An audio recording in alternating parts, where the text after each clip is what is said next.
আসসালামু আলাইকুম সবাইকে। এইচএসসি 2025 আমাদের অনেকের কিন্তু এমসিকিউতে একটু সমস্যা থাকে যে এমসিকিউ ভালো পারো না বা এমসিকিউ কি পড়বা সেটা বুঝতে পারতেছো না। তোমার কাছে যেহেতু এখন সময় কম আছে, তো তোমাকে কম সময়ের মধ্যে সবচেয়ে ভালো প্রিপারেশন তুমি কিভাবে নিতে পারো এমসিকিউ এর জন্য, তো সেটা আমরা ইনশাআল্লাহ আজকের ভিডিওতে দেখব। তো চলো শুরু করি। তো প্রথমত আমি এখানে মেইনলি তোমার চারটা পার্ট নিয়ে কথা বলবো: ফিজিক্স, কেমিস্ট্রি, ম্যাথ এবং বায়োলজি। ওকে, সো কম সময়ের মধ্যে তুমি কিভাবে চারটা সাবজেক্টের এমসিকিউতে সবচেয়ে ভালো প্রিপারেশন নিতে পারো সেটা আমি ইনশাল্লাহ বলবো এখানে। তো খেয়াল করো, তুমি ফিজিক্সের জন্য কি করবা। দেখো, আমাদের কিন্তু ফিজিক্স এমসিকিউতে অনেকগুলো থাকে থিওরিটিক্যাল কোশ্চেন, তাই না? যে তোমাকে আসলে বলবে 1 জুল সমান কত ক্যালোরি, বা হলো যে নর্মাল যে থিওরিটিক্যাল কোশ্চেন্স গুলা, এটা কে আবিষ্কার করছে, বা এই তত্ত্বটা কার তত্ত্ব, এই টাইপের কিন্তু কিছু কোশ্চেন্স আমাদের পরীক্ষায় থাকে। সংজ্ঞা থেকেও কোশ্চেন থাকে যে এটা কাকে বলে, বা মানে যেগুলো আর কি এমসিকিউতে আসে।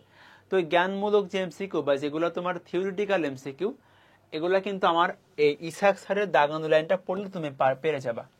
বুঝছো? ইসাক স্যারের বইয়ের যে দাগানো লাইনগুলো আছে ফিজিক্স তোমার ফার্স্ট পার্ট বা সেকেন্ড পার্ট দুইটা বইয়ের ক্ষেত্রেই, তো তুমি শুধুমাত্র দাগানো লাইনগুলো পড়লেই তোমার যে জ্ঞানমূলক এমসিকিউ গুলো আছে এগুলো কভার হয়ে যাবে। আচ্ছা, এরপরে তোমার দেখো যে যেগুলো তোমার ম্যাথমেটিক্যাল কোশ্চেন বা একটু তোমাকে ম্যাথ সলভ করে করতে হয়, তো এগুলোর জন্য তোমার কিন্তু সকল সূত্র এখানে দেখো বলতেছি all concept revision. All concept revision বলতে কি বোঝাচ্ছে? অল কনসেপ্ট রিভিশন বলতে বোঝাচ্ছি তোমাকে একটা অধ্যায়ের সকল সূত্র, সকল ধরো যে আমার একটা মানে টাইপ কিভাবে সলভ করে, তোমার এটা কিন্তু সিকিউতেও কাজে লাগবে। তোমার এই কনসেপ্টগুলো কিন্তু সিকিউতেও কাজে লাগবে, ঠিক আছে? তো তুমি সিকিউ এর জন্য অবশ্যই পড়বা, একটা অধ্যায়ের সমস্ত কনসেপ্ট দেখবা, ওটা তোমার এমসিকিউতেও কাজে লাগতেছে। তো তুমি একটা অধ্যায়ের সমস্ত কনসেপ্ট, সমস্ত টাইপ, সমস্ত সূত্রগুলা দেখার পরে জাস্ট তুমি একবার চোখ বুলাই যাবা। দেখো, এখন কিন্তু সবগুলা বইয়ের প্রথমে অথবা দেখবা যে তোমার নোট খাতা থাকতে পারে, সেখানে সবকিছু একসাথে লেখা থাকার কথা। সো আমি সব জিনিস একবার রিভিশন দেওয়ার পরে কি করব, আমি চ্যাপ্টার ওয়াইজ এমসিকিউ সলভ করব। চ্যাপ্টার ওয়াইজ এমসিকিউ সলভ করবা। এটা হতে পারে তোমার কোনো যে ধরো যে গাইড থেকে হতে পারে, বা যে কোনো টাইপের বাজারের যে কোনো টাইপের বই থেকে হতে পারে। তবে কথা হলো যে আমাকে চ্যাপ্টার ওয়াইজ এমসিকিউ সলভ করতে হবে। দেখো, তুমি যখন সমস্ত চ্যাপ্টারের এমসিকিউ পড়ে ফেলবা, তখন তুমি দেখো একবারে সব সলভ করতে পারো। যেখানে আর কি আমার কলেজের কোশ্চেন বলি বা বোর্ড কোশ্চেন বলি, মানে যেখানে আর কি তোমার সাল ওয়াইজ দেওয়া থাকে, ইয়ার ওয়াইজ কোশ্চেন দেওয়া থাকে, তো এগুলা করতে আমার কিন্তু প্রত্যেকটা অধ্যায় সম্পর্কে আইডিয়া থাকা লাগবে। সো প্রথমত তুমি এভাবে করে সমস্ত চ্যাপ্টারের মানে পার চ্যাপ্টারের এমসিকিউ শেষ করে ফেলবা। এরপরে তোমার যখন ধরো যে এইগুলা করা হয়ে যাবে, তখন তুমি টাইম পাইলে ওই ইয়ার ওয়াইজ কোশ্চেন সলভ করতে পারো, ঠিক আছে? সো প্রথম তোমার কাজ হলো ইসাক স্যারের দাগানো যে লাইনগুলো আছে সেগুলো রিডিং পড়বা। সেকেন্ডলি তুমি সমস্ত কনসেপ্ট সূত্র রিভিশন দিবা। থার্ড, তুমি হলো যে কোনো একটা গাইড বা তোমার হলো যে বই বা যে কোনো কিছু থেকে তুমি চ্যাপ্টার ওয়াইজ এমসিকিউ সলভ করবা। এটা হলো ফিজিক্সের পার্ট। দেখো, কেমিস্ট্রিও প্রায় সেম জিনিস। তো এখানে আমাদের কেমিস্ট্রিতে কিন্তু আসলে তোমার মুখস্থ টাইপের কোশ্চেন বেশি আসে, থিওরিটিক্যাল কোশ্চেন যেগুলা জ্ঞানমূলক এমসিকিউ। তো এর জন্য তোমাকে হাজারি স্যারের দাগানো লাইনগুলা পড়তে হবে, ঠিক আছে?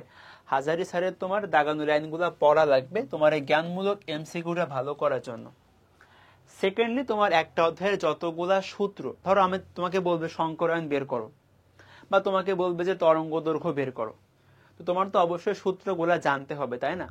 তো এই তোমার সমস্ত কনসেপ্ট রিভিশন দিলে তোমার তো সিকিউতে কাজে লাগতেছেই, তোমার এমসিকিউতেও কাজে লাগবে। তো তুমি হলো তোমার নোট খাতা বলি বা কোনো ক্লাস স্লাইড বা কোনো বই থেকে তুমি একটা অধ্যায়ের সমস্ত সূত্র, কনসেপ্ট, কিভাবে ম্যাথ সলভ করে নর্মালি, তুমি সেগুলো জেনে নিবা, রিভিশন দিয়ে নিবে একবার।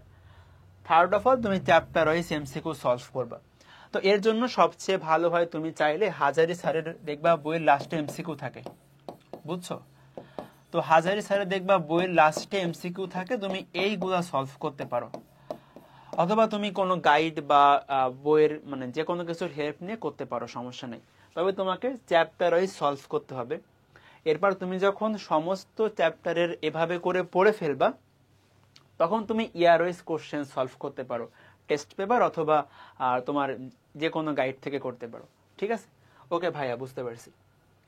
এখন আসো ম্যাথ। আচ্ছা, ম্যাথে কিন্তু আমাদের আসলে সবকিছুই তোমার ম্যাথমেটিক্যাল, তো এখানে আসলে থিওরির কিছু নাই ওরকম। তো তুমি যেটা করবা, তুমি প্রথমত একটা অধ্যায়ের সমস্ত কনসেপ্ট রিভিশন দিবা, সমস্ত সূত্র, একটা ম্যাথ কিভাবে করে সলভ করে, মেইনলি সূত্রগুলাই। ঠিক আছে, ধরো ম্যাট্রিক্সের গুণ কিভাবে করে, ম্যাট্রিক্সের মাত্রা কিভাবে বের করে, গুণফলের মাত্রা কিভাবে বের করে, এগুলো কিন্তু কনসেপ্ট। তো তোমার নোট খাতা থেকে হোক বা তোমার যে কোনো বই থেকে হোক, তোমাকে অবশ্যই প্রথমে তোমার একটা অধ্যায়ের সকল কনসেপ্ট বা টাইপ জানতে হবে। এটা তোমার সিকিউ এর প্রিপারেশনটাকেও হেল্প করবে। তুমি জাস্ট একটা টাইপের নর্মাল বেসিক যেগুলো আছে এগুলো জানতে হবে। এরপরে তুমি হলো চ্যাপ্টার ওয়াইজ এমসিকিউ সলভ করো। তো তোমার বাজারের যে কোনো বই, গাইড বা টেক্সট বুকের লাস্টে দেখবে এমসিকিউ থাকে, তুমি সেখান থেকে তোমার এই কনসেপ্ট অ্যাপ্লাই করে এমসিকিউ সলভ করবা। ঠিক আছে, তো ম্যাথে কিন্তু আমরা অনেক কিছুই যে সরাসরি ধরো যে ক্যালকুলেটর দিয়ে অপশন টেস্ট করে করতে পারি, তো এগুলা কিন্তু আমাদের জানতে হবে। ঠিক আছে, তুমি এগুলা দিয়েই এই কোশ্চেন্স গুলা সলভ করবা। আচ্ছা, তো আমার দেখবা আমার ইউটিউবে একটা তোমার হলো যে প্লেলিস্ট আছে, যেটা হলো যে এইচএসসি ম্যাথ এমসিকিউ পড়ো। ওইখানে আর কি আমি কিন্তু তোমার আসলে অপশন টেস্টে বলি বা হলো যে ক্যালকুলেটর হ্যাক্স দিয়ে কিভাবে এমসিকিউ সলভ করে সেগুলো বলতেছি। সো তুমি যদি ওগুলো না জানো তাহলে ওই তুমি সিরিজটা দেখে ফেলবা, তাহলে দেখবা তোমার একটা ভালো আইডিয়া হয়ে গেছে এখানে। Last of all biology. তো বায়োলজির জন্য যেটা সবচেয়ে ইম্পর্টেন্ট সেটা হচ্ছে যে তোমার টেক্সট বুক রিডিং দেওয়া, টেক্সট বুকের দাগানো লাইনগুলো বারবার পড়া, কারণ ওইখান থেকে তোমার কোশ্চেন দিবে। ঠিক আছে, তোমাকে বলবে ফুসফুসের একক কি, বা তোমার ধরো যে বলতে পারে তোমার নিউরনের পর্দার নাম কি, বা এরকম অনেক কিছু আছে না। তোমার বলতে পারে যে তেলাপোকা কোন পর্বের কোন পর্বের প্রাণী। তো এগুলা কিন্তু সব বইতে আছে, বুঝছো? সো তুমি হলো মেইনলি ফোকাস করবা যে হাসান স্যার অথবা Ajmal sir first part second পার্টের ক্ষেত্রে তুমি একটু দাগানো লাইনগুলা বারবার পড়বা। এটা তোমার সিকিউতেও কাজে লাগবে, এমসিকিউতেও কাজে লাগবে, বারবার পড়বা। অ্যান্ড তুমি তারপরে তুমি যেহেতু এখানে এগুলা পড়ছো, তুমি কিন্তু ওই নলেজ অ্যাপ্লাই করে তুমি হলো যে কোনো একটা গাইড, টেস্ট পেপার বা বই যে কোনো জায়গা থেকে তুমি চ্যাপ্টার ওয়াইজ এমসিকিউ সলভ করবা, যে আমি যেগুলো পড়লাম সেগুলো আমি পারতেছি কিনা। ওকে, সো এই হলো তোমার এমসিকিউ এর ওভারঅল প্রিপারেশন। আশা করি সবাই সবকিছু বুঝতে পারছো। তোমার এগুলা করতে কিন্তু খুব বেশি সময় লাগবে না, এবং সবচেয়ে ইম্পর্টেন্ট হলো দেখো এটা তোমার সিকিউতেও কাজে লাগতেছে, আবার এগুলা কিন্তু তোমার সিকিউতেও হেল্প করতেছে। ঠিক আছে, তো তুমি জাস্ট এমসিকিউর জন্য এই পার্টটা করতেছো, বাট বাকি পার্টটা তোমার এমসিকিউ সিকিউ উভয় পার্টের জন্যই কাজে লাগতেছে। এটা তোমার আসলে অনেক বেশি বেনিফিট দিবে ইনশাল্লাহ। তো তোমার যদি পড়াশোনা সংক্রান্ত আর কোনো সমস্যা থেকে তুমি আমাকে জানাতে পারো, আমার ফেসবুক গ্রুপে একটা পোস্ট করলেই হবে।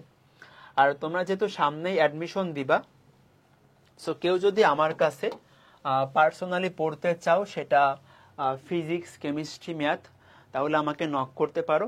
তুমি হলো যে পার্সোনালি অথবা জুমে ব্যাচে পড়তে পারো, এবং এখানে তোমার অ্যাডমিশন বা প্রবলেম সলভিং বা যে কোনো টাইপে তুমি তোমার কারেন্ট কন্ডিশন ওয়াইজ তুমি যে কোনো ভাবে পড়তে পারো। ঠিক আছে, তুমি যদি ইন্টারেস্টেড থাকো তাহলে আমাকে নক করতে পারো, আমার ফেসবুক পেজ এখানে আছে, অথবা আমাকে নক করলে আমি তোমাকে ডিটেলস ইনশাল্লাহ বলে দিব। ওকে, সো আজকের ভিডিওটা এ পর্যন্তই। সবাই নিয়মিত নামাজ কালাম কইরো এবং নিজের খেয়াল নিও। আমার জন্য সবাই দোয়া কইরো। আসসালামু আলাইকুম ওয়া রাহমাতুল্লাহি ওয়া বারাকাতুহু।